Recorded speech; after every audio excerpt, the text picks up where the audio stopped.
మా చేతిలో మంత్రదండం లేదు అధ్యక్ష. నేను మళ్ళీ చెప్తున్నాం, మేము 10 మందిని 10 ఆలోచనల్ని తీసుకుని ఎట్లా ముందుకు పోవాలి అనేటువంటి దాని మీద చెప్తా ఉన్నాం అధ్యక్ష. దాన్ని మేము గుర్తు చేస్తే వాళ్ళు ఒకటే చెప్తారు, పదే మీరు గత ప్రభుత్వం గురించి మాట్లాడుతూ ఉన్నారని. ఎస్, మేము బాధతో మాట్లాడుతున్నాం అధ్యక్ష, బాధ్యతతో మాట్లాడుతున్నాం అధ్యక్ష. సిగరెట్ తాగొద్దు అని చెప్తారు అధ్యక్ష పెద్దలు, కొంతమంది విని మానేస్తారు అధ్యక్ష. కొంతమంది 10 సార్లు చెప్తే సిగరెట్ తాగొద్దురా నాయన నీ ఆరోగ్యం పాడవుతుంది అని అంటే కొంతమంది మానేస్తారు అధ్యక్ష. కానీ అప్పటికి మానని వాళ్ళ కోసం ప్రభుత్వాలు ఏం చేశాయి అధ్యక్ష, సిగరెట్ ప్యాక్ మీద క్యాన్సర్ బొమ్మలు వేస్తారు అధ్యక్ష, భయంకరమైన క్యాన్సర్ బొమ్మలు.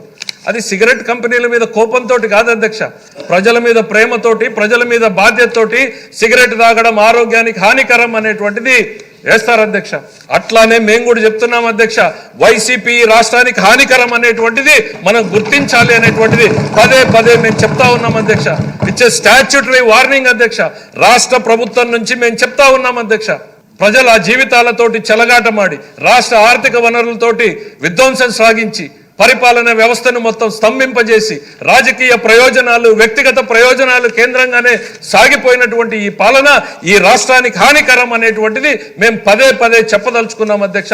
It's like A statutory warning on cigarette and liquor అధ్యక్ష. దానికి ఎందుకు అధ్యక్ష వీళ్ళు భుజాలు తడుముకుంటున్నారో నాకు అర్థం కావట్లేదు అధ్యక్ష.